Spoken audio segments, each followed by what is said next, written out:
everyone, and welcome to this edition of City Chat with City Magazine. I'm Kilee Harmon, General Manager of City Magazine, and today we are visiting with Miss Jena Gullo. Say hello. Hello. She is the Executive Director for Missouri Slope Area-Wide United Way. How are you? I am great. Nice to see you, Kilee. Nice to see you too. We've been seeing you a lot lately. Yeah, I know, we've been seeing you too, which is always a good thing. I enjoy it. So now, for those who don't know what United Way is, and I'm sure there's a lot of people out there who do, but for those who don't, what is the purpose of United Way?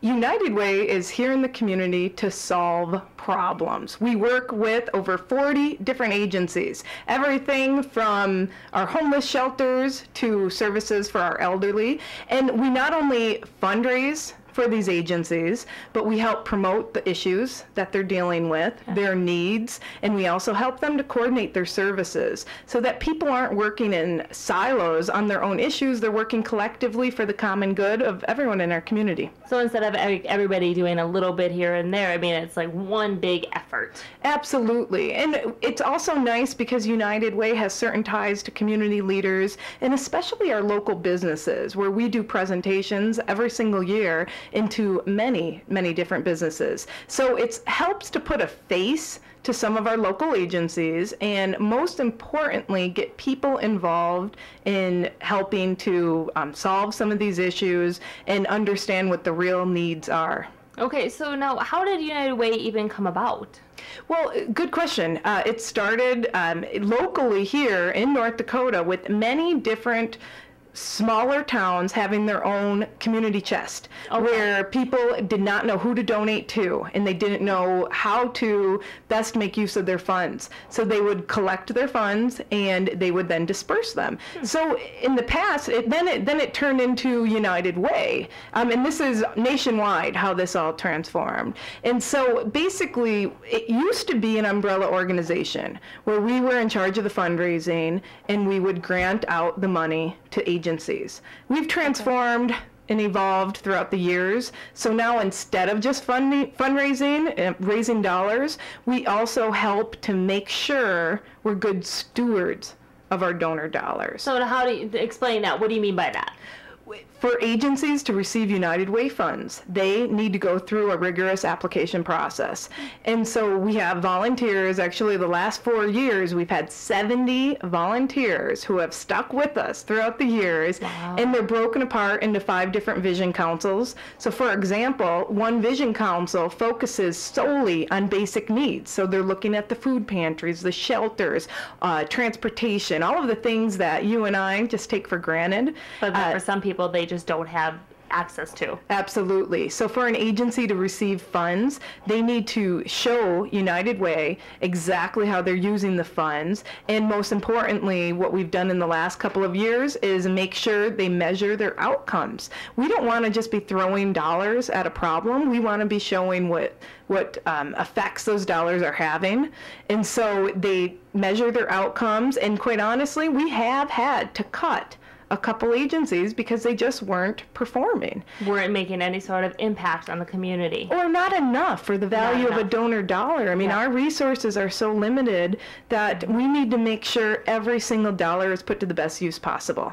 And that's what we're doing through our vision councils and our allocation process. So now you had some research done to find out exactly what areas of Bismarck Mandan, because it's Mandan as well? It's Bismarck Mandan is what we've historically funded agencies in needs within those areas. However, we're responsible for all of Region 7. So that goes out to Beulah, that goes down to the South Dakota border. And so a lot of our agencies provide services throughout the entire counties and western part of the state, really. Oh, wow. And so we fund the programs within Region 7 with a strong emphasis on Bismarck Mandan. Okay, so then you had some research done, I believe, in order to kind of see exactly what key areas in the Bismarck-Mandan area for sure needed the most help, or in Region 7 really needed the most help. And what are those areas?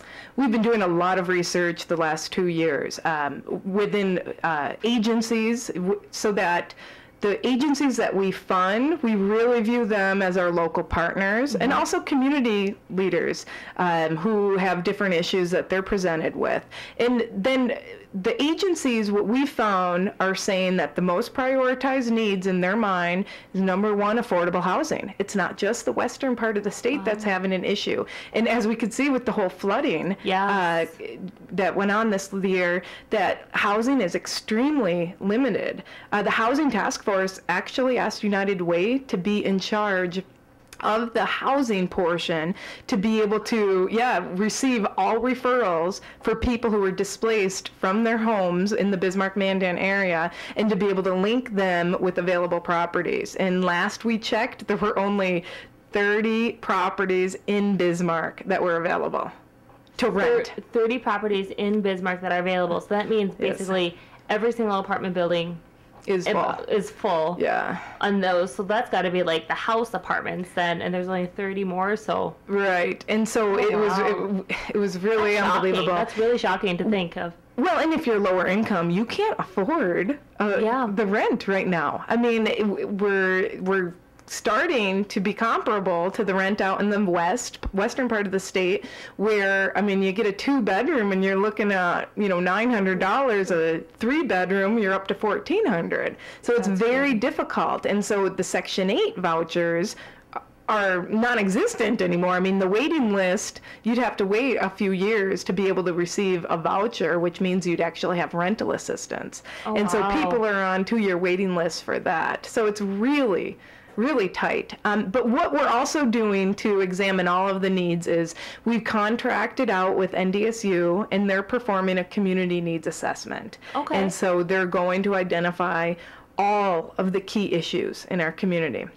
Then we're going to go to our donors and say, these are the key issues that I've presented. What issues are most important to you? So it will be a mix of what our donors are wanting. Yeah, where they want their dollars to go, because that's really important. We have to, they're the ones that fund us. We need to make sure we're doing what they want with their dollars. And then also what our agency partners are saying are the issues they're facing on a day-to-day basis.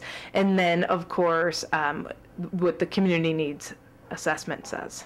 Oh, wow. That's amazing to think. I mean, it seems like this, more so this past year, we've seen more displaced homeless people than I've been noticing more and more. Even prior to the flood, it was a real problem. This winter, I mean, there was always people that were on the interstate exits, coming into town, and it's like your heart goes out every single time you see them. Well, and it's the ones you don't see, like the women with small children that are living in their cars, and they don't want to go to a shelter. They're worried about their children being taken away, or there's no room in the shelters. I mean, honest to God, our shelters have been full the majority of the days this last winter, and the winter lasted for a very long time. So we just recently in the spring opened up a shelter for people who want to keep their family units together. Because the system in Bismarck in the past has been, well, if you have a family unit, there's nowhere for you to go. The women and small children go to that shelter, and the men and older, sons go into the men's shelter. Okay. And so just in the last few years here, Welcome House has started a program where they'll be able to place people in hotels, but just recently they opened up a very small shelter which can house 2 families to keep those families together. Together as one family unit. Yeah, I mean, can you imagine going through such a crisis and being separated? No, that would be very hard. And also being in a strange place is hard enough. Well, especially for the kids. Absolutely. That's where it is. I mean, anyhow. Yeah. So now tell us about United Way. I mean, obviously you are raising a lot of funds to help support a lot of these organizations. What events do you guys do in order to raise the funds? We are so fortunate. I mean, blessed.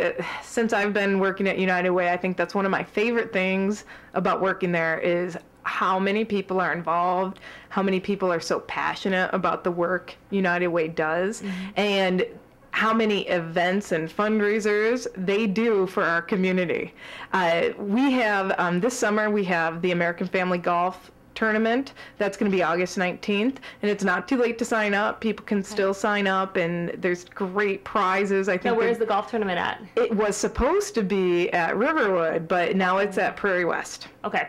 So that's August 19th, and I think they're giving away a car. Oh my gosh. Yeah, it's unbelievable. And they do that every year. It's just the staff that work at the different American family insurance companies. I mean, it's really unbelievable. And Terry Kraft is now on my board of directors. So he's just a really wonderful guy. And Tim Harmon and then their staff that help to put this event on every single year.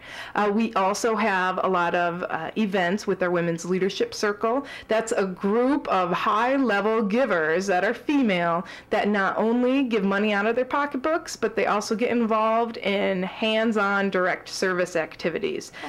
We had Day of Action for the second time this year, where they went out into the different preschools, daycares, the shelters. They read to children, and then they did arts and craft projects and gardening projects with the kids that related to the books that they read. Oh, very cool. So they're just trying to make reading fun. They're focusing on early childhood education and being prepared for school, because they know that that is by far one of the best indicators that a person will have in life. As if they're not prepared for school, and if they have such a hard time in school, it's going to be very hard when they're out of school to progress in their life. Yes, absolutely. I mean, and locally, people don't realize that 68% of our fourth graders are not reading at their proficiency level. Oh no. Yeah, so it is a need here. The Women's Leadership Circle is promoting our Dolly Parton Imagination Library. Talk about that, because I mean, that's been something that started a couple years ago. Right.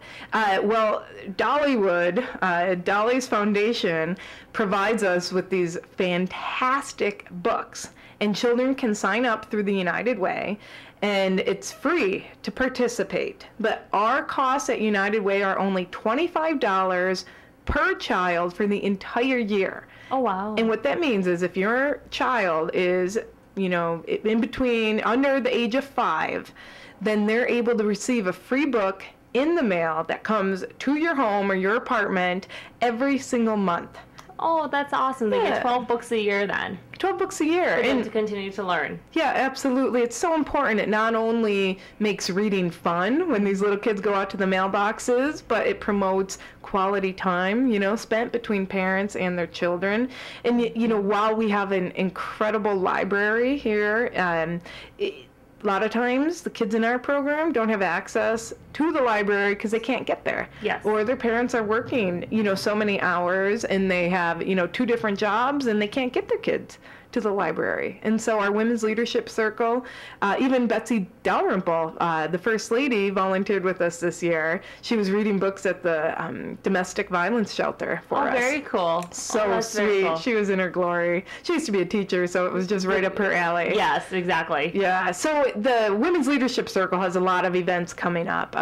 Most recently, they are delivering baskets that were donated to us to victims of the flood. Oh, so either nice. People who are still doubled up with family or friends, or people that are just returning to their homes after the flood. So now with the flood, you guys were very actively involved with helping people. What is it that you guys all did? 'Cause, I mean, gosh. I was getting emails left and right. So, I mean... It was very interesting for, I think, our entire community to have experienced those few weeks where in the very beginning it was sheer pandemonium. I mean, people were just... and nobody knew what was going to happen. And I think that was the problem, is that there were so many different rumors floating around, and then the reports were changing daily, and then roads were closed off with the, trucks full of sand, racing, barreling down the road. It was just... Panic-stricken. A very unique time for our community. Yeah, I believe so. And then not to mention the National Guardsmen that were at every intersection. I mean, it looked like a war zone down south. Yeah, it really did. And so we tried to chip in where we could, just like everyone did in the community. So we were